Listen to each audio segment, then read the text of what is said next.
जोडून या धन उत्तम व्यवहारे उदास विचारे भेच करी. तुकोबराय म्हणतात जन्मात आल्याच्या नंतर उत्तम प्रकारचं धन कमाव आणि काय कर, उत्तम प्रकारचं धन, उत्तम प्रकारचा व्यापार केल्यानंतर ते धन उदास पद्धतीने खर्च कर. अभंगाचं पहिलं चरण. दुसऱ्या चरणामध्ये सांगतात बाबांनो, जर तू ही नीती पाळली, उत्तम प्रकारे धन मिळवलं, उत्तम प्रकारे जर तू जीवन जगला तर तुझं काय होईल ते नीती दुसऱ्या अभंगात सांगतात की बाबा उत्तमाची गती तो एक पावेल उत्तम भोगील जीवखानी. महाराज सांगा 84 लक्ष योनीचा विचार केला तर एकदाच मनुष्य जन्म आहे, बरोबर आहे की नाही? तरीही सुद्धा तुकोबराय म्हणताय पुन्हा जर तुला त्याच योनीमध्ये यायचं असेल, तेच योनी भोगायची असेल तर काय कर, उत्तमाच्या गतीला जा. उत्तमाच्या गतीला जाण्यासाठी काय कर, अभंगाच्या पहिल्या चरणात सांगतात की बाबा जोडून या धन उत्तम. महाराज विचार पडतो उत्तम, बरोबर आहे की नाही? का बरं असंच म्हटलं नाही जोडून या धन अमक्या प्रकारे नाही, उत्तमच जळ. त्याने काय होईल तर उत्तम गतीला जाशील आणि उत्तम गतीला गेल्यानंतर तुला जीवनामध्ये कसं जगावं हे कळेल आणि हे जगत असताना कसा जग. परस्त्रियकडे बघताना सृष्टी दृष्टी जवळच तू एक करशील ना, त्यावेळेस परस्त्रियक बघताना तू आई समान बघ, बहिणी समान बघ. पर उपकारी नेने पर निंदा परस्त्रिया सदा बहिणी माया. महाराज नाही पुण्य करता आलं ना तर नका करू, पण मात्र पाप मात्र करू नका. कारण तुम्ही ज्यावेळेस पुण्य करशाल, ज्यावेळेस या नीतीने जगशाल, त्यावेळेस अजून काय कर तर पशु प्राण्यांवर दया दाखव, काहीतरी दया दाखव, त्यांच्यासारखं वाग, त्यांनी तुला काहीतरी दे. कारण 84 लक्ष योनीमध्ये फक्त माणूस बोलतो, बाकीचे सगळे योनी मुके नाही म्हणताना पण फक्त त्यांना बोलता येत नाही. मला त्यांच्यावर दया दाखव. अहो एवढंच नाही, जंगलामध्ये पाणपोई कर, तलाव बांध, विहिरी बांध, भूतदया गायी पशुचे पालन, पाण्याला जीवन बना माझी. आणि सर्व करीत असताना काय कर, शांतीचं स्वरूप मनामध्ये धारण कर. ज्यावेळेस शांतीचं स्वरूप मनामध्ये धारण करशील ना, त्यावेळेस बाकीचे माणसं तुला नाही श्रेय देणार, तुझ्या बापाला श्रेय देतील. शांती रूप नव्हे कोणाचा वाईट, वाढवी महत्व वडिलांचे. आणि मग आता एवढं केल्यानंतर काय करायचंय, तुकोबराय म्हणतात की बाबा आता तू सगळ्या या नीतीप्रमाणे जर वागला ना, तुला एकच पर्याय, तुका म्हणे हेची आश्रमाचे फळ परमपद बळ वैराग्याचे. असं फळ जर प्राप्त करायचं असेल तर काय कर, जोडून या धन उत्तम व्यवहारे. अशा प्रकारे नीती जग. विठ्ठल विठ्ठल.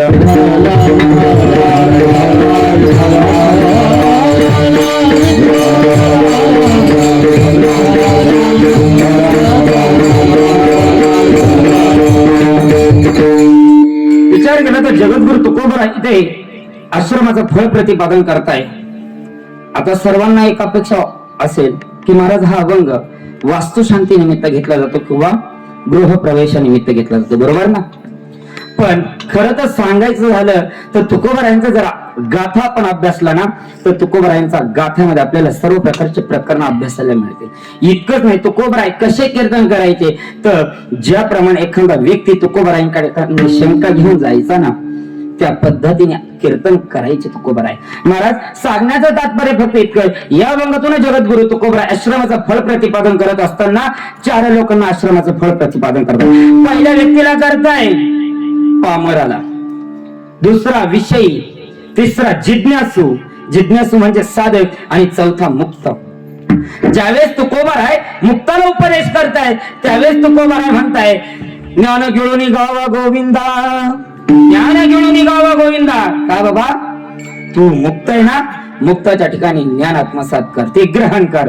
ज्यावेळेस तुकोबराय एका साधकाला उपदेश करताना, त्यावेळेस साधकाला उपदेश करत असताना म्हणतात काळ सारा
करा.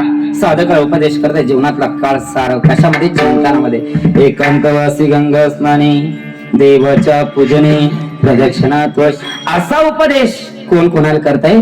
तुकोबरा एका जिज्ञासूला करताय. मात्र ज्यावेळेस विषयाकडे येताना तुकोबरा आहे त्यावेळेस उपदेश करत असताना 3 कर्म सांगितले. पहिलं संत ज्ञान कर्म, दुसरं भक्ती योग आणि तिसरं कर्म. हे 3 कर्म सांगत असताना महाराज पहिलं कर्म सांगितलं. संत ज्ञान योगाचं प्रतिपादन करत असताना तुकोबरा म्हणतात ज्याच्या मनामध्ये, ज्या पुरुषाच्या मनामध्ये पूर्ण विरक्ती आहे. काय? ज्या आपल्या मनामध्ये एखाद्या कामाविषयी विरक्ती असेल तर त्याला जगद्गुरु तुकोबरा संत ज्ञान योगाचं प्रतिपादन करतात. ज्यावेळेस एखाद्या पुरुषाच्या मनामध्ये पूर्ण आसक्तीही नाहीये आणि पूर्ण विरक्तीही नाही. काय? ज्याच्या मनामध्ये पूर्ण आसक्तीही नाहीये आणि पूर्ण विरक्तीही नाही अशा माणसाला उपदेश करत असताना ते भक्ती योगाचं प्रतिपादन करतात. आणि कर्माचं योग ज्यावेळेस कर्माचं योग करतात, योगाचं प्रतिपादन करताना त्यावेळेस तुकोबरा म्हणतात ज्या मनाच्या ठिकाणी पूर्ण विषयाची आसक्ती महाराज, ज्या मनाच्या ठिकाणी पूर्ण विषयाची आसक्ती आहे त्या विषयामध्ये तो तल्लीन असताना कामे असणारा पुरुष ज्यावेळेस बाहेर पडतो त्यावेळेस त्याला कर्माचं आचरण करावं लागतं. ज्यावेळेस कर्माचं आचरण सांगतात मग प्रश्न पडतो महाराज हे कर्म किती दिवस करायचं? 1 महिना, 2 महिना, 1 वर्ष, 2 वर्ष का आयुष्यभर? ते सांगत असताना तुकोबरा सांगतात जोपर्यंत मनामध्ये वैराग्य धारण होत नाही तोपर्यंत कर्माचं आचरण करावंच लागतं. जोपर्यंत कदाधिक गोष्टी मनामध्ये श्रद्धा उत्पन्न होत नाही तोपर्यंत कर्माचं आचरण हे करावंच लागतं महाराज. ज्ञानोबरायांनी ज्ञानेश्वरीमध्ये प्रतिपादन केलंय. तृप्ती झाली या जैसी साधने सरत्या पैसे तैसे आत्मतृषी देखे आत्मतृषी तैसी. बरोबर की नाही? ज्ञानोबराय सांगता बाबा तृप्ती झाली या जैसी. तृप्तीमुळे आपल्याला आपल्या अंतःकरणातली वासना असेल, वैराग्य धारण जर करायचं असेल तर आतलं कामी असणारा माणसाची वासना ही बाहेर पडली पाहिजे. काम काय सांगून जाईल. एखाद्या पुरुषाला हे लागत नाही, बरोबर आहे की नाही?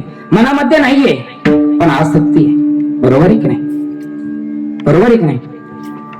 ज्यावेळेस आपण एखाद्या गोष्टीची मागणी करतोय ती मला लागत नाही पण मनामध्ये आसक्ती, मला लागत नाही, हा माहित मला लागत नाही पण आसक्ती आहे. असा कामी असणारा पुरुष ज्ञानोबराय सांगतात बाबा त्याला वैराग्य जर प्राप्त झालं तर कर्माचं आचरण करण्याची गरज राहत नाही. असा कामी असणारा माणूस संकल्पाचाही भोग भोगत असतो. महाराज संकल्पाविषयी असणारे भोग भोगताना कामी असणारा माणूस म्हणतो की माझ्या जीवनामध्ये काम करायची मला गरज नाही पण मनामध्ये ती कामना वासना आहे ती मात्र माझी जागृती.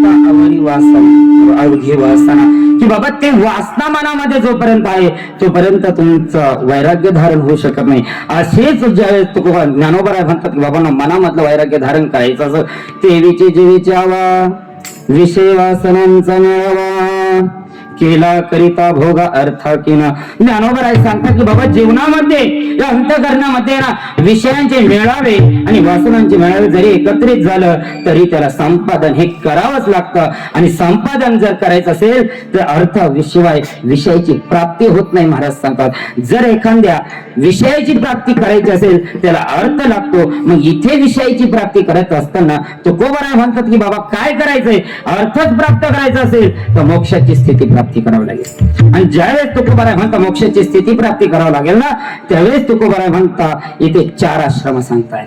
ब्रह्मचारी, गृहस्थ, वानप्रस्थ आणि संन्यास. तुकोबराय सांगता बाबा ब्रह्मचारी धर्म भोगावे अक्षरे आश्रमी विचार शेट कर्मे वानप्रस्थ तरी संयोग वियोग संन्यास संकल्प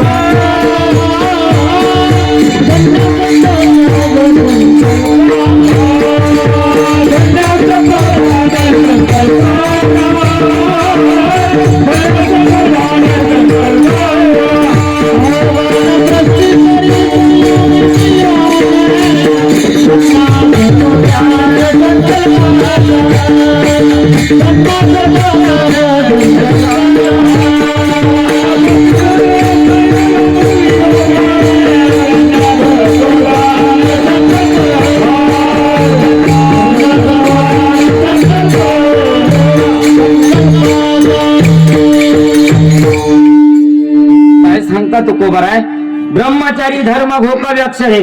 ज्यावेळेस जगद्गुरु तुकोबाराय ब्रह्मचार्याला उपदेश करताना त्यावेळेस ते सांगतात की बाबा तू जीवनात आल्यानंतर काय कर.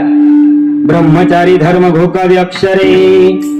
आयुष्यभर तू धर्म अक्षरांची घोकणपट्टी कर. आणि ज्यावेळेस तो अक्षराची घोकणपट्टी करत असतो ना ब्रह्मचारी माणूस, त्यावेळेस शास्त्राने त्याला 6 कर्मे दिलेली. यजन, याचन, अध्ययन, अध्यापन, दान आणि परिग्रह. बरोबर. यजन, याजन, अध्ययन, अध्यापन, दान आणि परिग्रह 6 कारणे दिले. यजन म्हणजे पूजा करणे, याजन म्हणजे बलिदान करणे, अध्ययन म्हणजे शिकणे, अध्यापन म्हणजे शिकवणे, दान म्हणजे आत्मसात करणे आणि परिग्रह म्हणजे ते आत्माचं जे ज्ञान ग्रहण केले ते देणे. महाराज या 6 जणांचा विचार करत असताना जगद्गुरु तुकोबाराय म्हणतात की बाबा ब्रह्मचारी धर्म घोकावे अक्षरे. काय करा. आयुष्यभर ब्रह्मचार्याने अक्षरांची घोकणपट्टी केली पाहिजे. ते पुढे सांगत असताना जगद्गुरु तुकोबाराय वानप्रस्थाला सांगता बाबा तुझं आता आयुष्य 50 ते 75 या वयोगटामध्ये आलं. बरोबर एक नाही. कारण शतवर्षाची गणना. बरोबर एक नाही. शतवर्षाची गणना आहे. त्यामध्ये 25 चोक 100 असे 4 भाग पडले. ब्रह्मचार्याचं आयुष्य 1 ते 25, गृहस्थ आश्रमाचं आयुष्य 25 ते 50, वानप्रस्थाचं 50 ते 75 आणि शेवट संन्यासाचं किती 75 ते 100. महाराज ज्यावेळेस वानप्रस्थाला तुकोबाराय उपदेश करतात त्यावेळेस म्हणता बाबा तू आता संसारामध्ये राहा आणि संसारात असू नको. बरोबर एक नाही. संसार म्हणजेच राहा, त्याच्यासारखं वागू नको. आणि काय कर या संसारातून वेगळा राहिला तर तुझ्या आयुष्याची किंमत वाढेल. आणि ज्यावेळेस तुकोबाराय संन्यासाला उपदेश करताना त्यावेळेस तुकोबाराय खूप भारी बोलता. ज्याने फक्त भगव वस्त्र परिधान केलं म्हणजे संन्यासी झाला नाही महाराज. ज्याने भगव लंगोटी परिधान केली म्हणून संन्यासी होत नाही. संन्यासी त्याला म्हणतात ज्याने 6 विकारांचा त्याग केला. काम, क्रोध, मद, मत्सर, लोभ, अहंकार आणि या 6 विकारांचा ज्याने नाश केला, त्याग केला, त्याला संन्यासी म्हणतात महाराज. संन्यासी साधू कोणाला. ज्याने इंद्रिय आपल्या हातात ठेवले. इंद्रियाचे धनी आम्ही झालो गोस्वामी. ज्याने इंद्रिय ताब्यात ठेवले त्याला संन्यासी म्हणतात. महाराज जर संन्यासी बघा भगव कपडे घालून जर संन्यासी म्हणायचं असेल तर कुत्र सुद्धा भगवच आहे ना. भगवे तरी श्वान. बरोबर सहज वेश त्यांचा. जर एखादं कुत्र भागव असलं ते संन्यासी होऊ शकत नाही. जसं फक्त भगवे वरी भगवा झाला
भगवे कपडे घातल्याने साधू होत नाही महाराज. त्यासाठी स्वतःचं मन इंद्रिय ताब्यात ठेवावं लागतात. आणि अशा वेळेस या संन्यासाला उपदेश करताय. आणि ज्यावेळेस जगद्गुरु तुकोबाराय गृहस्थ आश्रमाला उपदेश करताना पहिले जगद्गुरु तुकोबाराय म्हणता ब्रह्मचारी, वानप्रस्थ आणि संन्यासी तिन्ही आश्रमात कोणावर अवलंबून येतात. गृहस्थ आश्रमावर अवलंबून. आणि ज्यावेळेस जगद्गुरु तुकोबाराय गृहस्थ आश्रमाला उपदेश करताय त्या स्वतःचा अनुभव सांगताय. जगद्गुरु तुकोबाराय म्हणता आधी अनुभव मी घेतला. अनुभव आले अंगात ते या जगात येत असे. आधी अनुभव मी घेतला. ज्यावेळेस जगद्गुरु तुकोबारायने अनुभव घेतला आणि समाजापुढे नीती सांगायला लागल्या ना त्यावेळेस जगद्गुरु तुकोबाराय म्हणतात आधी मी नीती दाखवली. आम्हा हे कौतुक जगा द्यावी नीत, ही नीत मी जगाला दाखवली. करी ते फजे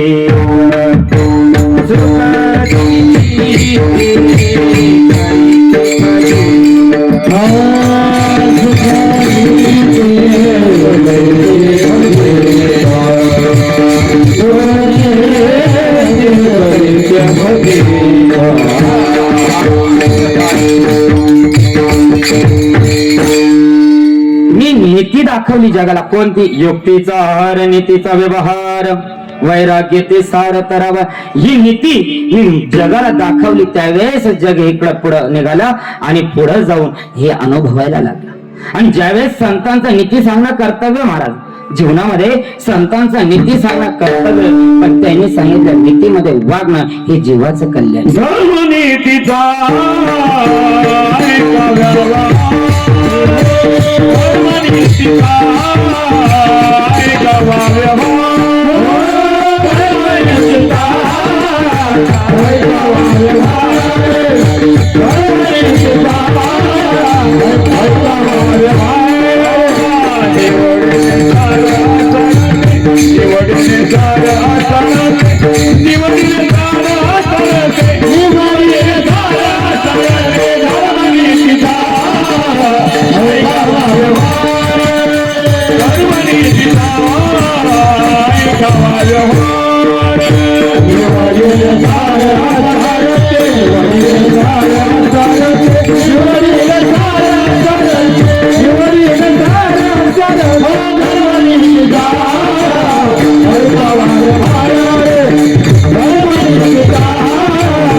नीतीचा ऐकावा व्यवहार, त्यांच्या नीतीचा व्यवहार ऐकायचा. आणि त्यावेळेस ज्यावेळेस जगद्गुरु तुकोबाराय नीती सांगताना त्यावेळेस नीतीशास्त्रामध्ये दोन भाग पाडले जातात, एक आचारात्मक आणि एक विचारात्मक. विचारात्मक भाग त्याला म्हणावा ज्याचं फळ प्राप्त होतंय, त्याला विचारात्मक भाग म्हणावा. आणि आचारात्मक भाग सांगत असताना जगद्गुरु तुकोबाराय म्हणतात या अभंगामध्ये मनुष्याने कसं जीवन जगलं पाहिजे या आचारात्मक भागामध्ये सांगतात. विचार केला तर जगद्गुरु तुकोबाराय स्वतःची नीती दाखवत असताना गृहस्थ आश्रमाला का उपदेश केला असा विचार केला तर त्याचा थोडासा इतिहास सांगितला जातो. इतिहास सांगायचा झाला तर पूर्वीच्या काळी जगद्गुरु तुकोबाराय देहू या गावामध्ये कीर्तन करायचे. तुमच्यासारखे भाविक जन यायचे आणि कीर्तन श्रवण करायचे. पण एक वेळ असा आला 16व्या शतकामध्ये ज्या राजाचा जन्म झाला त्या राजाने देखील छत्रपती शिवाजी महाराजांनी जगद्गुरु तुकोबारायांचे कीर्तन श्रवण केले. दररोज छत्रपती शिवाजी महाराज जगद्गुरु तुकोबारायांच्या कीर्तनाला यायचे, बसायचे, श्रवण करायचे. पण एक दिवस असा आला जगद्गुरु तुकोबाराय कीर्तनाच्या माध्यमातून उपदेश करत असताना तो उपदेश छत्रपती शिवाजी महाराजांच्या मनावर बिंबला. काय? छत्रपती शिवाजी महाराजांच्या मनावर तो उपदेश बिंबला, परिणाम झाला त्या उपदेशाचा. आणि ठरवलं छत्रपती शिवाजी महाराजांनी अहो हे जगद्गुरु तुकोबाराय देहू निवासी इतकं भारी उपदेश करता, यांना आपल्याकडून काहीतरी दान दिले गेलं पाहिजे. काय भावना झाली? आपल्याकडून काहीतरी दान दिले गेलं पाहिजे. म्हणून छत्रपती शिवाजी महाराजांनी स्वतःच्या कारकुनाला बोलवलं, शिपाईला बोलवलं, अबादगिरी, घोडदल, पायनदर सर्व बोलवलं आणि सांगितलं जा ज्या जगद्गुरु तुकोबारायांचं कीर्तन आपण श्रवण करतो ना, त्या कीर्तन करतो ना त्या जगद्गुरु तुकोबारायांना हा नजराना घेऊन जा, हा नजराना भेट द्या आणि त्यांना आमंत्रण द्या की ही छत्रपती शिवाजी महाराजांची पालखी, स्वराज्याचे राजे, रयतेच्या राजाची पालखी, त्या पालखीमध्ये बसून तुम्ही राजांकडे या असं आमंत्रण द्या. महाराज छत्रपती शिवाजी महाराजांचा असलेला कारकुना निघाला, नजराना घेऊन निघाला, पालखी घेऊन निघाला. देहू गावामध्याला जगद्गुरु तुकोबारायांसमोर आला.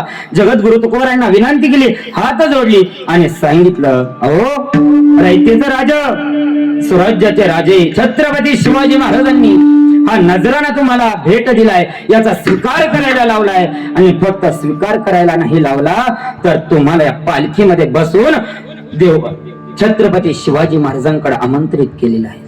महाराज छत्रपती शिवाजी महाराजांचा असं ऐकल्याबरोबर महाराज जगद्गुरु तुकोबारायांनी स्वतःच्या मस्तकाला हात लावला आणि जगद्गुरु तुकोबाराय म्हणायला लागले या उपाधीमध्ये मला का गुंतवतोस रे? अरे जे माझ्या मनाला लागत नाही अशामध्ये का गुंतवतोस? दिवट्या छत्री घोडे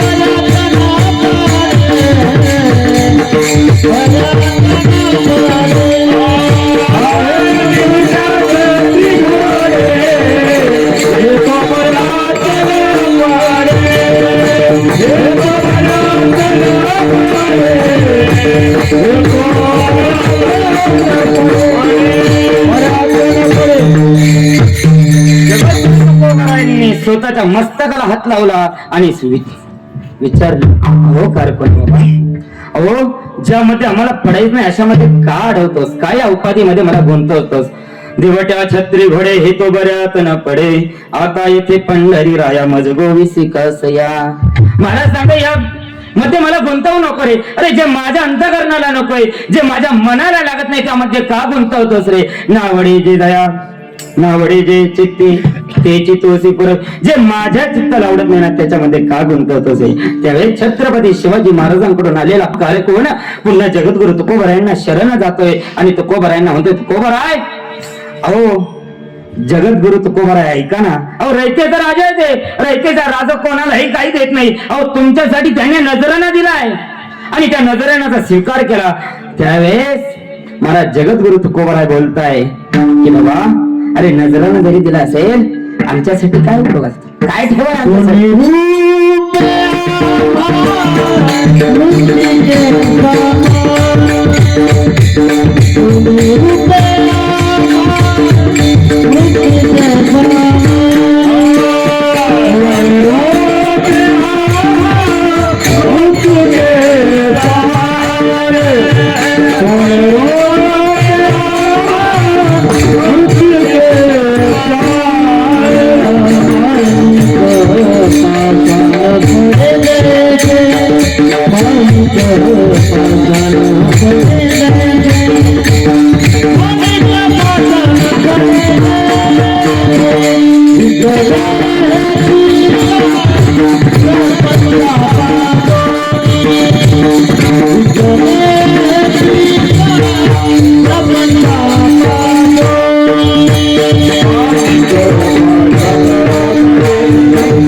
मृत्यूके समान आहे.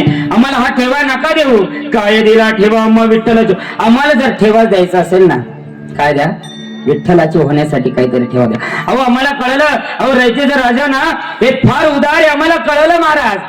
पण एक सांगू का, छत्रपती शिवाजी महाराज तुम्ही कितीही उदार असले ना, पण तुम्ही काय करता माहिती? गार देऊन परीस घ्यायला बघताय. काय गार देऊन परीस घ्यायला बघताय तुम्ही? किती उदार हे कळाल की, पण साठ देऊन गार घेऊ नका हो, नका घेऊ. आम्हाला हे नाही लागत. आमचा ठेवा काय आहे तर आम्हाला विठ्ठलाचं व्हायचंय, तेव्हा तो ठेवा देता येत असेल तर द्या.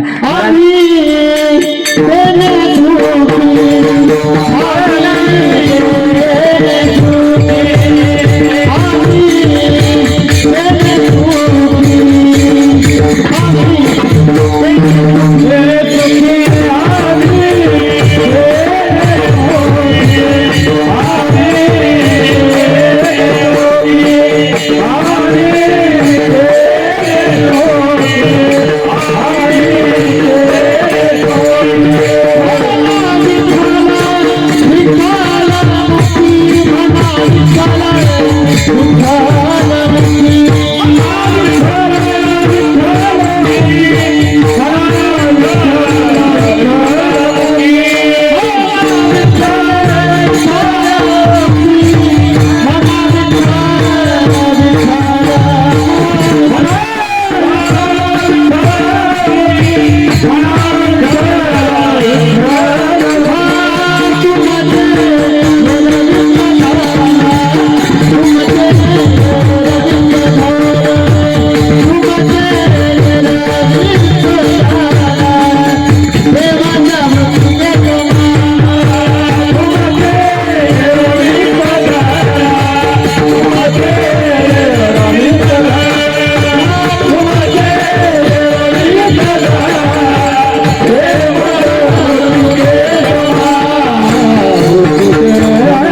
सुखी म्हणा विठ्ठल विठ्ठल मुखी, तुमचे एर वित्त धन ते माझा मृत्यू के समान.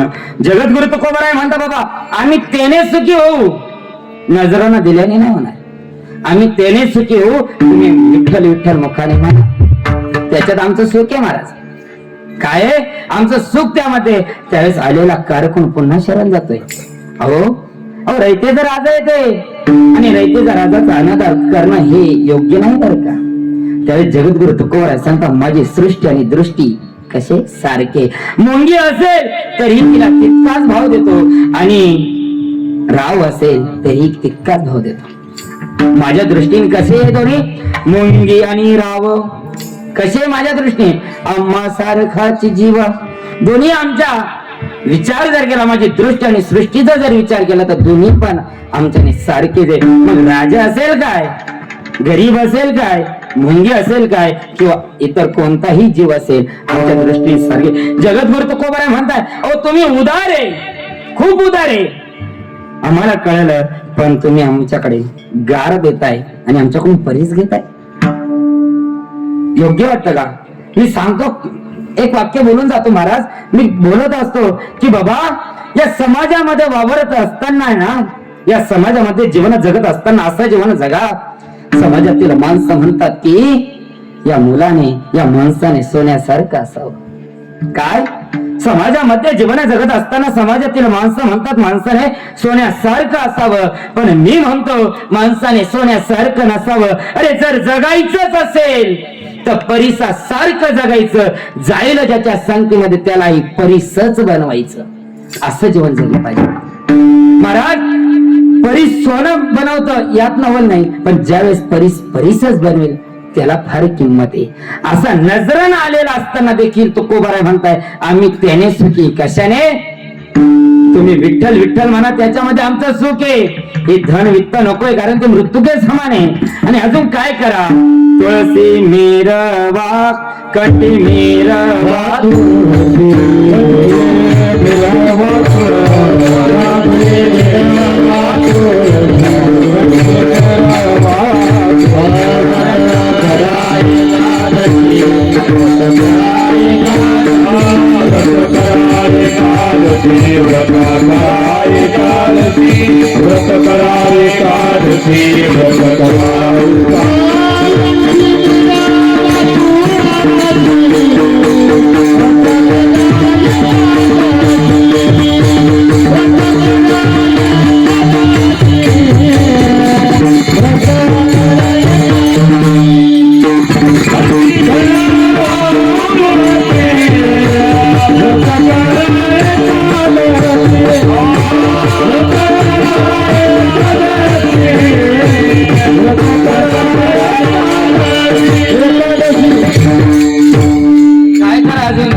तुमच्या गळ्यामध्ये काय करा, सोन्याचा हार चढवा.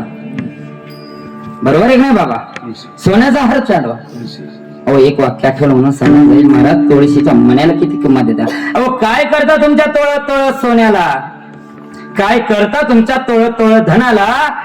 या पृथ्वीचं मोल आहे आमच्या एका गळ्यातल्या तुळशीच्या माळीच्या मनाला महाराज. त्या तुळशीच्या माळीच्या मनाला किती मोल आहे, एका पृथ्वीचं मोल आहे महाराज. सोनं सोनं करू नका. अहो जीवन जगत असताना काय करा, स्वतःच्या गळ्यामध्ये तुळशीची माळ घाला आणि व्रत एकादशी करा, त्याच्यामध्ये आम्ही सुख आहे. आणि असं सांगत असताना नजराना गेला पुन्हा महाराज. नजराना कारकुनाने आणलेला नजराना छत्रपती शिवाजी महाराजांकडे घेऊन गेला आणि छत्रपती शिवाजी महाराजांना सांगितलं, जगद्गुरु तुकोबारायांनी नजराने घेतलं नाही घेतला नजराना. त्यांनी आम्ही सर्व विनंती केली, आम्ही सांगितलं रयतेचा राजा आहे त्यांचा अनादर करू नका, तरीही त्यांनी नजराने घेतला नाही. अहो ते उदारी हेही सांगितलं तरीही त्यांनी नजराने घेतला नाही. प्रश्न पडतो महाराज, इथं गृहस्थ आश्रमाला धन मिळवायला लावतोय, बरोबर आहे की नाही, धन मिळवायला लावतोय. प्रश्न असा निर्माण होतो, जर भीक मागू नये ही जीवाची अपेक्षा आहे, भीक मागू नये हे गृहस्थ आश्रमाचं लक्षण आहे, पण आलेल्या धनाचा स्वीकार का करू नये मला सांग. जगद्गुरु तुकोबारायांनी नजराना मागण्याकरिता नव्हते गेले, तर जगद्गुरु तुकोबारायांना नजराना स्वाभिमानाने भेटलेला होता, तरीही त्याचा देखील स्वीकार केला नाही. आणि असा नजरा नसताना देखील तुकोबाराय म्हणता, बाबांनो या नजरेनाचा मी स्वीकार केला नाही. त्यावेळेस तो कार कोण होतोय महाराज, हो महाराज अहो तुमची जर पूर्व चरित्र बघितलं ना, 13व्या वर्षी पहिलं लग्न झालं तुमचं, पहिल्या बायकोचं नाव विठाई होतं महाराज. 15व्या वर्षी दुसरं लग्न झालं, तिचं नाव जिजाऊ होतं महाराज. वयाच्या 15 ते 17 2 वर्षामध्ये घरातले 5 माणसं मेले. तुकोबार आहे तुमच्या. किती मेले? 5 माणसं मेले. आणि शेवटचा बाजार तुम्ही चाकण येथे केला. सावकारकी म्हणून आयुष्य मिरवत होते. ज्या तुकोबारायांची सावकारकी होती, अशा तुकोबारायांनी शेवटचा बाजार चाकण येथे केला आणि चाकणच्या बाजारामध्ये सर्वांची शेती खाते वाटप करून दिली. एक काळ बघितला तर स्वतः सांगताना, अहो धनाची तर स्वतःलाही गरज आहे, स्वतःही प्रापंचिक माणसं आहे. आणि ज्यावेळेस तुम्ही संत चरित्र सांगताना, अहो तुमचं संत चरित्र ऐकताना, अहो तुम्ही स्वतः सांगताना, अहो एका वेळी असा दुष्काळ पडला होता, माझी बायको अन्न अन्न करता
महाराज दुष्काळामध्ये स्वतःची बायको सुद्धा अन्न अन्न करता मेली ना.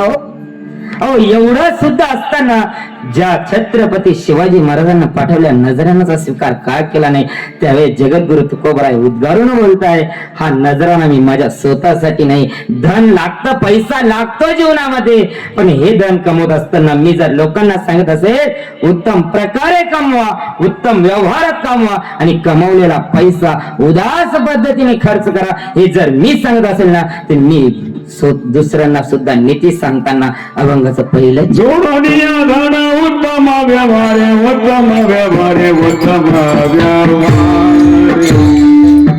जोडोनिया धन उत्तम व्यवहार, धन उत्तम व्यवहार, जोडोनिया धन उत्तम व्यवहार, उत्तम व्यवहार, उत्तम व्यवहार, जोडोनिया धन उत्तम व्यवहार, धन उत्तम व्यवहार, जोडोनिया धन उत्तम व्यवहार, उत्तम व्यवहार, उत्तम व्यवहार, जोडोनिया धन उत्तम व्यवहार, उत्तम व्यवहार, जोडोनिया धन उत्तम व्यवहार, उत्तम व्यवहार,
जगद्गुरु तुकोबाराय म्हणतात जोडून या धन उत्तम व्यवहारे उदास विचारे वीच घरी. प्रश्न महाराज या चरणाचा विचार केला ना, इथे 4 शंका निर्माण होत्या.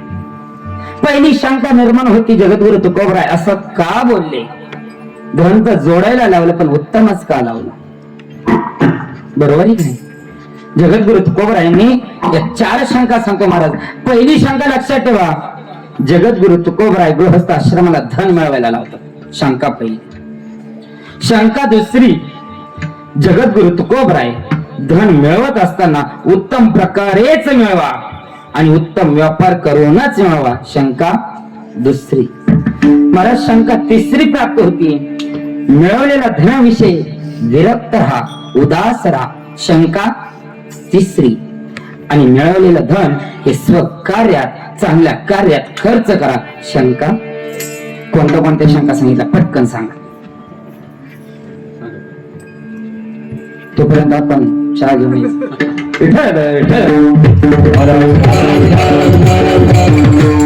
पहिली शंका, जगद्गुरु तुकोबाराय गृहस्थ आश्रमाला उपदेश करत असताना धन मिळवायला लावता. शंका पहिली कोणती? गृहस्थ आश्रमाला धन मिळवायला लावता. दुसरी शंका, धन मिळवा पण कसे मिळवा? उत्तम प्रकारे, उत्तम व्यापार करून. शंका दुसरी. मिळवलेल्या धनाविषयी उदास राहा. शंका. आणि मिळवलेलं धन हे चांगल्या कार्यात खर्च करा. शंका पहिली शंका घेऊ महाराज. जगद्गुरु तुकोबाराय गृहस्थ आश्रमाला धन मिळवायला लावता. याचं कारण पहिलं काय? या प्रपंचाचा विचार केला तर प्रपंचामध्ये धनाचीच अपेक्षा आहे. इथं सांगा असा कोण माणूस बसलेला आहे की महाराज मला धन लागत नाही आणि माझा धनासाठी जन्मही झालेला नाही? बोट वर करून दाखव. असा कोण आहे जया नावडे? असा कोण माणूस आहे त्याला धन आवडत नाही महाराज? अहो या धनाचा विचार केला ना महाराज, मोठे माणसं सोडा लहान मुलाला सुद्धा धनाची अपेक्षा राहते. ज्याच्याकडे 1 रुपया त्याला 100 रुपयाची अपेक्षा प्राप्त होती. ज्याच्याकडे 100 रुपये त्याला 1000 रुपयाची अपेक्षा प्राप्त होती. ज्याच्याकडे 1000 आहे त्याला लाख रुपये वाटतं. ज्याच्याकडे लाख आहे त्याला कोटी वाटते. आणि जो कोटी झाला तो गावचा सरपंच नक्कीच होऊ शकतो. म्हणजे अपेक्षा मात्र तुटत नाही. कोण लहान मुलगा असो महाराज, अन्यथा मोठा माणूस असो, त्याला धनाची अपेक्षा आहे. महाराज विचार केला महाराज, हे धन इतकं भामटय. काय धन भामटय? हे धनवंताच्या घरी चाकरी करतय. धनवंता घरी करी धनाची चाकरी. हे धन काय करतंय? धनवंताच्या घरी चाकरी करते महाराज. आज समाजामध्ये त्याच माणसाला मोठेपण आहे ज्याच्याकडे धन आहे महाराज.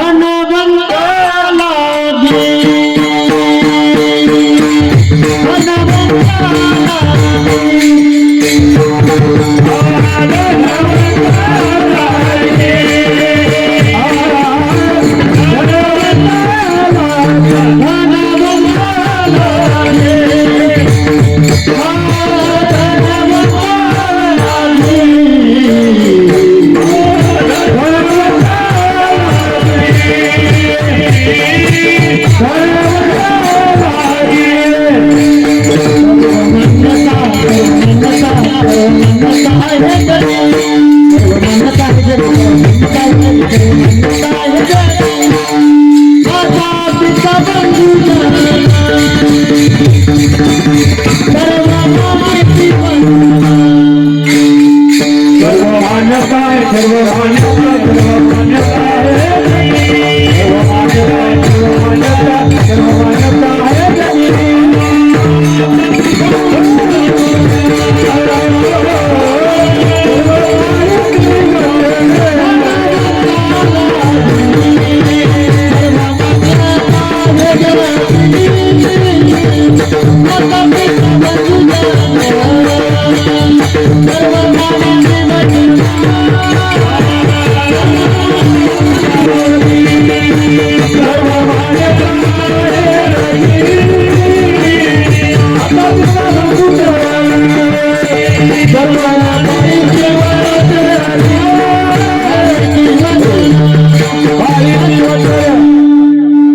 धनवंत घरी सर्व मान्यता आहे जगी, त्यालाच मान आहे महाराज ज्याच्याकडे धन आहे. एखादा साधा म्हणून चला बरं बस मध्ये बसून त्याला कंडक्टर म्हणा पैसेच नाही, नेईल का? नेईल नाही नेणार. किंमत कोणाला? महाराज काय झालं, एकदा एका गावामधला सरपंच धनवंत धनवान होता महाराज, खूप पैसा. आणि उभा राहिला सरपंचला 15 ऑगस्टला बोलवलं आणि शिक्षकाने सूत्रसंचालन करण्यावेळेस पुकारलं, माईकवर सांगितलं, बघा गावचे सरपंच आता स्टेजवर येत आहे आणि 2 शब्द मनोगत व्यक्त करताय. मला सरपंच झालाच होता कशाने? पैसे. स्टेजवाला, बघा मुलांनो, बघा मुलींनो, आज 15 ऑगस्ट. आज 15 ऑगस्ट का? काल 14 ऑगस्ट होता म्हणून आज 15 ऑगस्ट. महाराज शेवटी महाराज धनाची किंमत ही. काल 14 ऑगस्ट होता म्हणून आज 15 ऑगस्ट. महाराज सांगा, हे 15 ऑगस्ट भाषण आहेत का? हो नाही ना, हे 15 ऑगस्ट भाषण नाही आहे महाराज. आणि ज्या धनवानाला किंमत करतात ना, त्या धनवानाला किंमत सांगत असताना महाराज हे धन चाकरी करतय. धनवंत घरी करी धनाची चाकरी करते महाराज. भाकरी शब्द ऐकला होता, गाडीची चाकरी ऐकलं होतं, पण धनाची चाकरी ऐकलं नव्हतं महाराज. पण आज ऐकलं धनाची चाकरी ही देखील करता. आणि असा माणूस जगद्गुरु तुकोबाराय सांगतात की बाबांनो, ब्रह्मचार्य असेल, वानप्रस्थ असेल आणि संन्यास असेल, या तिघांचंही आयुष्य कशावर अवलंबून आहे? या गृहस्थ आश्रम अवलंबून आहे महाराज. आणि असा विचार करत असताना जगद्गुरु तुकोबाराय सांगतात, बाबा जीवनामध्ये एखाद्या संन्यासाने भिक्षा मागितली त्यात नवल नाहीये, कारण ती देणे ईश्वरी देणे. एखाद्या संन्यासाला भूक लागली ना, तो भिक्षा मागू शकतो, कारण महान असो नाही तर लहान असो, काय लहान असो किंवा महान असो, त्याला भूक लागतेच दुपारच्या वेळेस, संध्याकाळच्या वेळेस. जरी झाला संन्यासी मध्यमासी तोंडवासे, महाराज त्याला भूक लागते म्हणून मधुकरी मागणं हे संन्यासाचं काम आहे. पण ज्यावेळेस एखादा गृहस्थ माणूस भिक्षा मागतो ना, भीक मागतो ना, त्यावेळेस जगद्गुरु तुकोबाराय म्हणतात, त्याची ती लाजिरवाणी गोष्ट नाही या जीवनामध्ये. एखादा हात पसरीजीने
भिक्षा पात्र अवलंबने जळो जिनेला जिरवाने.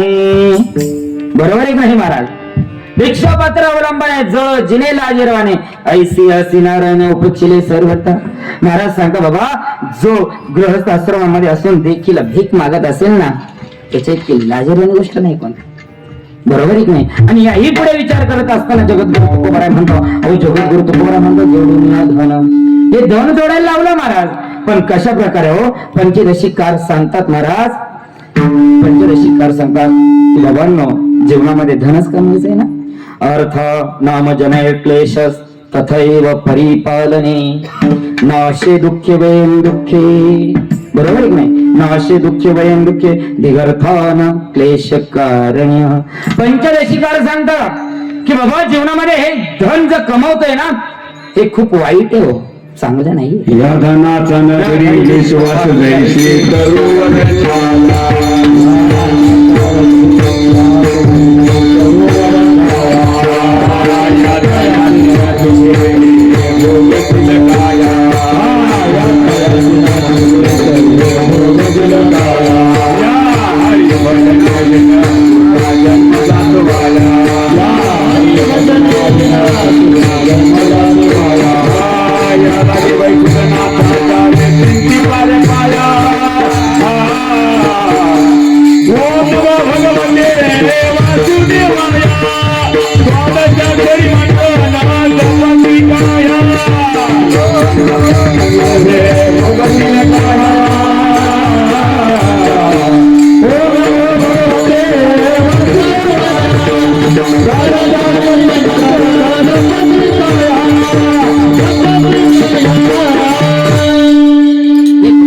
सांगत असताना हे धन सांगतात का झाडाच्या छायेप्रमाणे महाराज, झाडाच्या छायेप्रमाणे हे धन सांगताय महाराज. जे झाड बोलून जाईल, जे झाड दिवसभर तुम्हाला जगवताना, ते झाड तुम्हाला रात्री मारू पण शकतं. नसेल तर ऐका, दिवसभर जे झाड तुम्हाला ऑक्सिजन देतं, ते झाड रात्री तुम्हाला ऑक्सिजनच देतं का? काय देतं बोला? जे झाड दिवसभर तुम्हाला ऑक्सिजन देतं, तेच झाड तुम्हाला रात्रीच्या वेळेस कार्बन डायऑक्साईड देतं. महाराज, कोणता मनुष्य कार्बन डायऑक्साईड घेऊन जगला हो? जगला म्हणजे ज्ञानोबराय सांगता बाबा, धन कसं आहे? या झाडाच्या छायेप्रमाणे, या झाडाप्रमाणे विश्वास ठेवू नका. या धनाचा न धरी विश्वास जैसी तरवरी छाया, यात याती न चुके काही भोगशील काया, या हरिभजनाने न तुझा जन्म जातो देवाया, या वैकुंठ या लागे वैकुंठ नाथाच्या चित्ती तू पाया पाया. बरोबर आहे का नाही? महाराज सांगता बाबा, हे धन अशा स्वरूपाचं एक क्लेशदायक धन आहे, याचा धिक्कार करा महाराज. या धनाचा जर विचार केला ना, या धनापासून 15 अनर्थ सांगता महाराज एकनाथ महाराज. बरोबर आहे की नाही? कोणते 15 अनर्थ सांगा ना. स्थेयम हिंसा नृतम दंभ काम क्रोध स्मय मदः, बरोबर? भेद वैराम वै विश्वासो स्पर्धो व्यसनानिच, बरोबर आहे की नाही? मोजा. स्थेय, हिंसा, अहिंसा, नृतः, दंभ, काम, क्रोध, स्मयो, मदः. किती झाले? अजून एक डझन नाही झाले. पुढे काय सांगा? भेदो वैराम विश्वास अविश्वास संस्पर्धो व्यसनानिच. किती झाले? झाले ना 15. मग या धना पासून हे 15 अनर्थ होताना त्यावेळेस हे क्लेशदायक धन, या धनाचा स्वीकार करू नका हो तुम्ही. हे जीवन जगायचं ना, हे धन किती वाईट आहे सांगू? नाथ बाबा सांगतात, धन लोभाची नवल परी, पुत्र पित्या ते जीवे मारी, पुत्र पित्या ते सौहरी, कठीण का भार धन लोभ. महाराज सांगता बाबा, धन लोभाची नवल परी.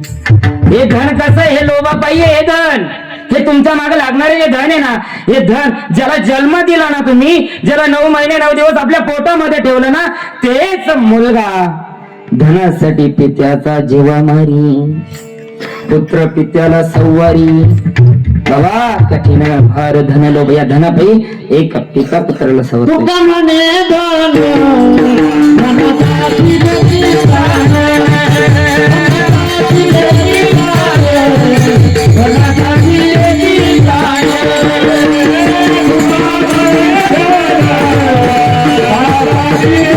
Yeah.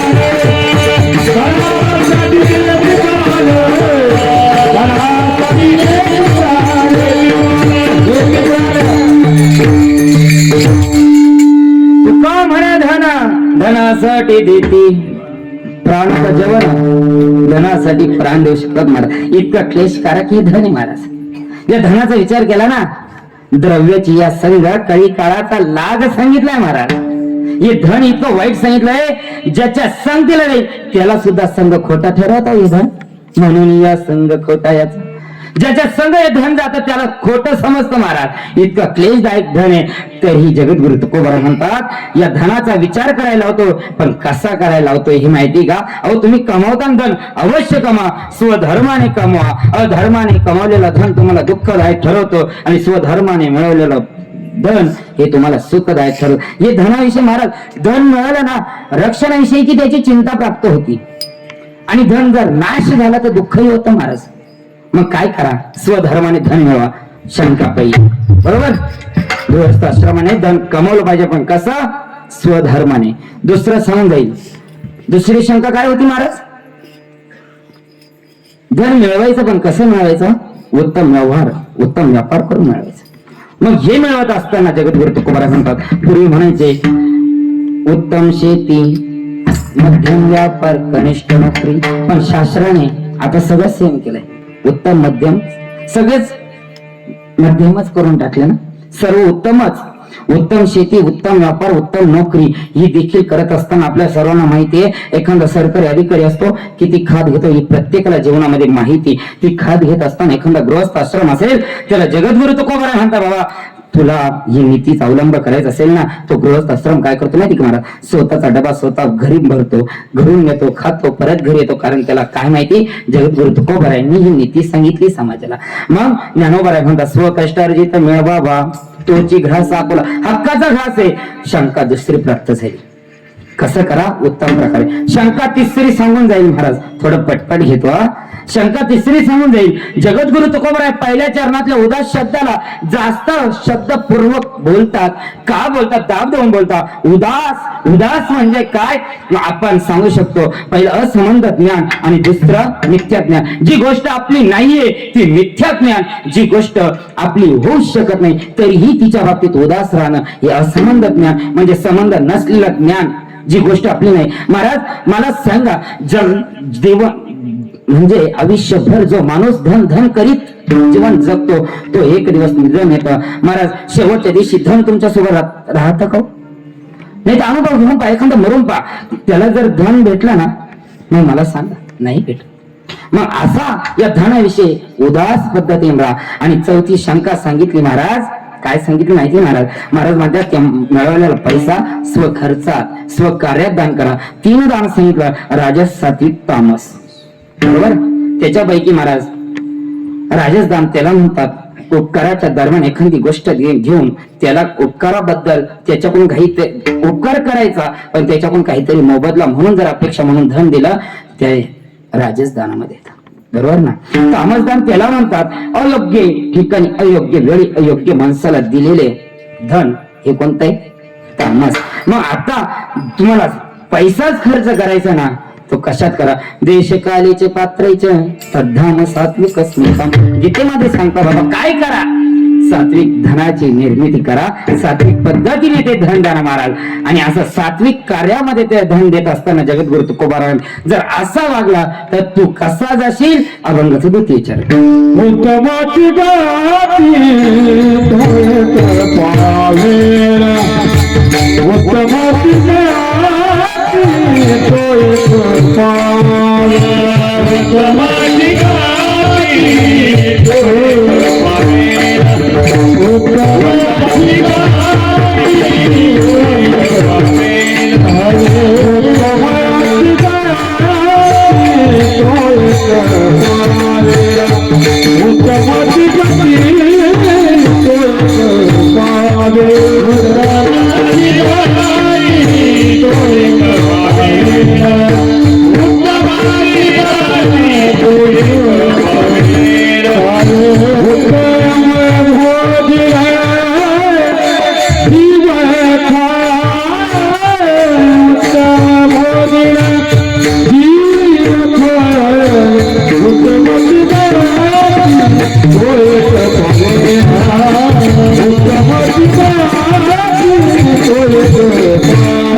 तो एक पावेल उत्तमाचे भोगेला जीवखाने जगद्गुरु तुकोबाराय म्हणता उत्तम व्यवहार केला उत्तम व्यापार केला उत्तमाच्या गतीला जाशील. पण गतीला जात असताना खाणी देखील सांगितले. दगडाची खाण, कोळशाची खाण, मिठाची खाण या खाणी सांगितल्या ना हो.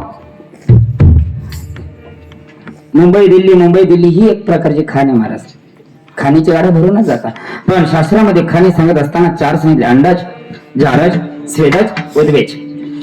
अंडाज मध्ये त्याचा जन्म होतो जे अंडातून, ज्याचा जन्म अंड्यातून होतो त्याला अंडाज म्हणतात. स्वेदज म्हणजे उवा गोचीड, उद्वेज म्हणजे झाडे बेली. आणि माणसाची खाण कोणती असेल तर जारज खाणीतून माणसाचा जन्म होतो. त्याच पद्धतीने सांगतात, जर तू उत्तमाच्या गतीला जायचं असेल आणि तू जर उत्तम व्यवहार केला असेल आणि उत्तमाच्या गतीला गेला आणि पुन्हा जगद्गुरु तुकोबाराय सांगता, बाबा 84 लक्ष येणीतून फक्त एकदाच मनुष्य जन्म आहे. पण जर तू उत्तम व्यवहार केला आणि उत्तम व्यापार केला ना आणि उदास पद्धतीने हे धन दिला ना महाराज, तर काय होईल, तुला पुन्हाही जन्म प्राप्त झाला तर तू आनंदाने ऐश्वर्याने याच देहामध्ये भोगशील, याच खाणीमध्ये भोगशील. आणि असं सांगत असताना म्हणता, बाबा तू काय कर, अरे बाबा दुसऱ्यावर नाही पुण्य करता आलं ना, करू नको करू पुण्य, पण मात्र दुसऱ्याला पीडा देऊ नको. पुण्य बरोबर करायचे, बरोबर आहे, पीडा देऊ नको. अहो जो पीडा देईल तो नरकाला जातो. कबीरदास महाराज सांगतात खूप भारी, निंदा मत करना किसी की सच्ची बात कबीर जी की, साचा झूठो दोनों भाई खुदा ने बनवाया. भगत की निंदा भगत करे तो आइए में नरक गया, भगत की निंदा भगत करे तो आइए में नरक गया. जिसकी करनी जिसकी भरनी, जिसकी करनी जिसकी भरनी, तिनको ही लगी भाई, तिनको ही लगी भाई. रावण ने अपनी लंका भरी हो बादशाही, रावण ने तो अपनी लंका भरी हो बादशाही. कौरव पांडव दोनों भाई एक सचा एक झूठा, कौरव पांडव दोनों भाई एक सचा एक झूठा.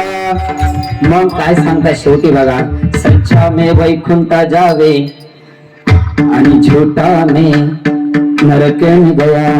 जिसकी करनी उसकी भरनी, त्यो त्यो दिलगी भाई. महाराज कौरव पांडव दोनों भाऊ होते, पण एक सच्चा होता एक झुट्टा होता. राजा रावणाची लंका बघितली तर शेवटी तिचाही नाशच झाला ना, बरोबर आहे की नाही. मग अशी निंदा करू नका. अहो नाही पुण्य करता आलं ना, नका करू, पण निंदा मात्र करू नका. महाराज कबीर महाराज झाले. आता सांगायचं झालं तर ज्ञानोबराय देखील सांगता, बाबा निंदकापासी येते अशेष पापी. का निंदकापासी, अरे येऊ नको निंदकापाशी. ज्ञानोबराय सोडा. अहो एकनाथ महाराज सांगतात, अहो निंदक किती थोडं सांगताय, निंदक माझा गुरु एका जनार्दनी होऊन थोरू. हा निंदक किती आहे, जगद्गुरु तुकोबाराय आहे. एकनाथ महाराज म्हणतात की बाबांनो, निंदक गुरुही माझा एका जनार्दनी थोरे. ही निंदा करण्याचं काम जीभ करते. महाराज वाईट वाटेल पण एक शब्द सांगून जातो. लहान मुलाची विष्ठा आई हाताने धुत नाही, एखाद्या कपड्याला लावते, एखाद्या कागदाने पुसते, बरोबर आहे का नाही माता मौल्यांना. लहान मुलाची विष्ठा, लहान मुलाने जर विष्ठा केली तर ती विष्ठा तुम्ही एका कागदाला पुसता किंवा कपड्याला पुसता, बरोबर आहे की नाही. अहो निंदा करणारी काम जीव करते. ही जीव किती विष्ठालायक असेल. तुकोबाराय म्हणतात, निंदकाची घरे असावे शेजारी. त्यांनी तुकोबाराय म्हणतात निंदकाची घरे असावी. असं का प्रश्न निर्माण होतो महाराजकडे तिथे. का निंदकापासी येते, अशी निंदा करू नका. जास्त डीप मध्ये जात नाही महाराज मी, चालेल ना. निंदकापासी येऊ नका आणि अशी निंदा करूही नका. आणि परस्त्रीला गृहस्थाश्रम म्हणजे तुमचं 100% लग्न झालेलं आहे. जो गृहस्थाश्रम माणूस त्याचं लग्न झालेलं आहे आणि ज्याचं लग्न झालंय त्याला जगद्गुरु तुकोबाराय उपदेश करताय, बायको सोडून दुसरा परस्त्री का बाई प्रमाणे बघ, आई प्रमाणे बघा. हेच नीती जगद्गुरु तुकोबाराय अभंगाच्या तृतीय चरण सांगताय. पर उपकारी देने पर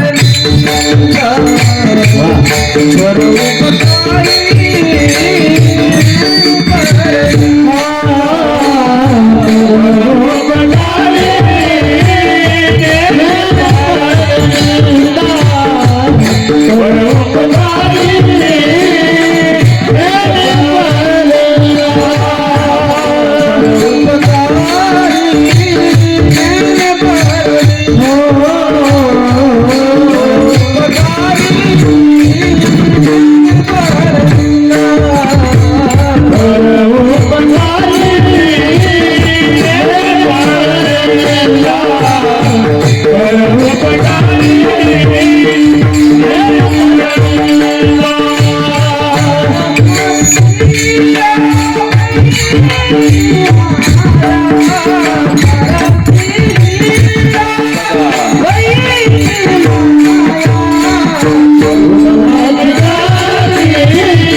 ज्यावेळेस लग्न होतं ना, एकनाथ महाराज म्हणतात धर्माच्या अर्थाच्या कामाच्या नतीचे रामी नतीचे रामी नतीचे रामी. महाराज एकनाथ महाराज म्हणतात ज्या पुरुषाचे लग्न झालंय त्याने परस्त्री एक बघत असताना बहिणीप्रमाणे बघितलं पाहिजे. ज्या पुरुषाचं लग्न झालंय त्या पुरुषाने परस्त्री एक बघितल्यानंतर बहिणीप्रमाणे बघितलं पाहिजे. आणि अशी नीती सांगत असताना म्हणता बाबांनो, अरे हे जीवन पुन्हा नाहीये, हे जीवन पुन्हा नाहीये, ये जन्म एकदाच आहे, यानंतर जन्म नाहीये. मग काय कर, आलेल्या जन्माचं काहीतरी सार्थक करून घे. घेशील का नाही काहीतरी सार्थक करून? तुका म्हणे जन्म आल्याचे सार्थक विठ्ठलाचे एक देखलिया. काय कर, या विठ्ठलाचे एक जर बघायचं असेल तुला, विठ्ठलच बघायचं, तुका म्हणे जन्म आल्याचे सार्थक सार्थक कर या जन्माचं. याच देई घडे देवाचे भजन आणि काही ज्ञान नाही कोठे सांगितलं महाराज. या जन्मामध्ये तुला काय करायचं ते कर, चांगले कर्म कर अथवा वाईट कर्म कर, पण दुसऱ्याला मात्र त्रास देऊ नको, नको देऊ.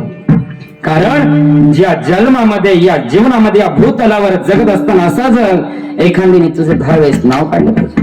दुसरे उपकार करत असताना आहे ना त्याने 10 वेळेस तुझं नाव घेतलं पाहिजे. अशा पद्धतीने जीवन जग. भूतदया गायी पशुचे पालन महाराज. अहो या पशु प्राण्यांवर दया दाखव. कुत्र दिसलं का हाड म्हणतो, ही दया नाहीये महाराज. दारामध्ये जर एखादा अतिथी आला त्याला अन्नदान दिलं पाहिजे, परांगणात नाही गेला पाहिजे. कारण धन कमवत असताना धनाचे ज्यावेळेस स्वहिताचा स्व कार्यात खर्च करायला लावताना तुकोबर आहे म्हणता बाबांनो, 5 ठिकाणी धन गेला पाहिजे महाराज. पहिलं धन गेलं पाहिजे भूतयज्ञ काकबली, दुसरं सांगतात पितृयज्ञ श्राद्ध पक्षात, तिसरं सांगता महाराज काय ब्रह्मयज्ञ ब्राह्मण लोकांना, चौथं सांगता देवयज्ञ देवांसाठी गेलं पाहिजे, 5वं सांगता मनुष्यासाठी मनुष्य यज्ञ आलेल्या अतिथीला जेवण दिलं पाहिजे. अशी त्यांच्यावर दया दाखवतो. भूतदया गायी पशुचे पालन व तान्ह्याच्या जीवन वना माझे सांगत असताना जगद्गुरु तुकोबाराय म्हणता बाबांनो, हे जे दिसतंय ना आज सर्वत्र दुष्काळ पडलाय ना, यांच्यासाठी काय कर, जंगलामध्ये जा, वनामध्ये जा आणि तिथे जाऊन त्यांना काहीतरी पाणी पिण्यासाठी काहीतरी सोय कर. हीच नीती महाराज अभंगाच्या 4थ्या चरणात सांगतात.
नीतीनुसार जीवन जग सांगताय. जगद्गुरु तुकोबारायांनी अनुभव घेतला असेल ना. जगद्गुरु तुकोबाराय ज्यावेळेस भामचंद्र भंडारराव घोरवाडेश्वर डोंगरावर साधना करायला जात होते ना त्यावेळेस त्यांच्या शेजारी त्यांचे पाहुणे होतेच ना. विंच असेल, साप असेल. जगद्गुरु तुकोबारायांना कधी त्रास दिला नाही. याचं कारण जोपर्यंत आपण दुसऱ्याला त्रास देत नाही ना तोपर्यंत आपल्यालाही कोणी त्रास देणार नाही, हे लक्षात घ्या. एखादा पुत्र धरत असेल, चावत असेल, पण ते तेव्हाच चावेल ज्यावेळेस तुम्ही त्याला हाड म्हणशाल, त्यावेळेस ते कुत्र तुम्हाला चावेल. मात्र जवळून जाते कुत्र चावणार नाही महाराज. पण मी सांगतोय म्हणून अनुभवही घेऊ नका. नाही तर महाराजांनी सांगितलं कीर्तनात, मग जायचा अनुभव घ्यायचा, अनुभवही घेऊ नका. अनुभव अजून मलाच नाही त्यावेळेस मी काय सांगू शकत नाही. विठ्ठल विठ्ठल.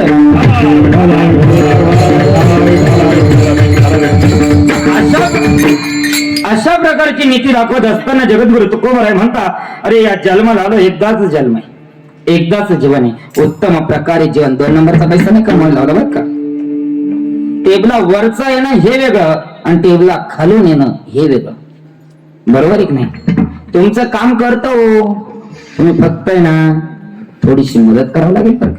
तुमचं काम करतो मी, नेमका पैसा घेऊन काम करतोय का पैसा घेणाऱ्याचं काम करतोय हे अजूनही नाही कळलं. पण तुमचं काम करतो, तुम्ही भेटा, तुमचं काम करतो. अशा पद्धतीने जर नीती असेल तर उत्तमाच्या गतीला जाईल का? आणि जर उत्तमाच्या गतीला गेली नाही तर आपल्याला लोकांचे फक्त निंदाच करता येईल, त्याच्यावर पुण्य करता येईल का?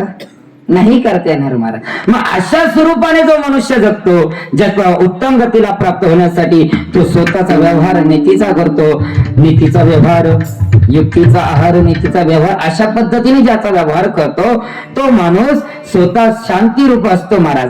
स्वतः शांती रूप असतो ज्यावेळेस स्वतःला मोक्षाची पदवी प्राप्त करून घेत असतो किंवा स्वतःला काहीतरी श्रेय म्हणून शांत बसत असतो.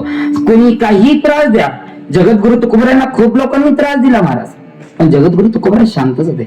जगद्गुरु तुकोबारायांना विचारा कधीतरी की तुकोबाराय, अहो तुम्हाला या समाजाने त्रास दिला असता, तुम्ही त्यांना का त्रास दिला नाही? त्यावेळेस जगद्गुरु तुकोबाराय म्हणताय, चित्त शुद्ध तरी शत्रू मित्र होती. महाराज एखाद्याने त्रास देऊ द्या, एखाद्या महापुरुषाने त्रास देऊ द्या, पण आपलं चित्त जर शुद्ध असेल ना, एखादा शत्रू सुद्धा आपला होतो.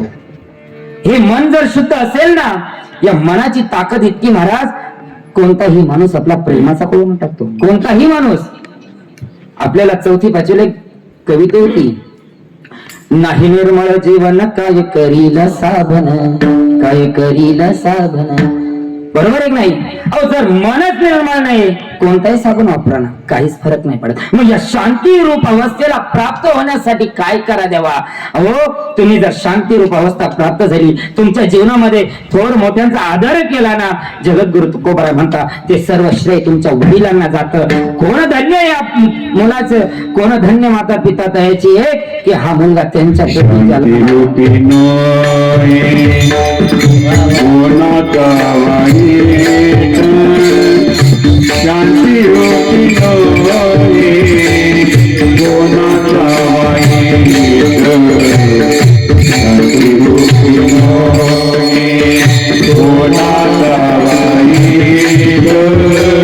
शांती होती कोणाचा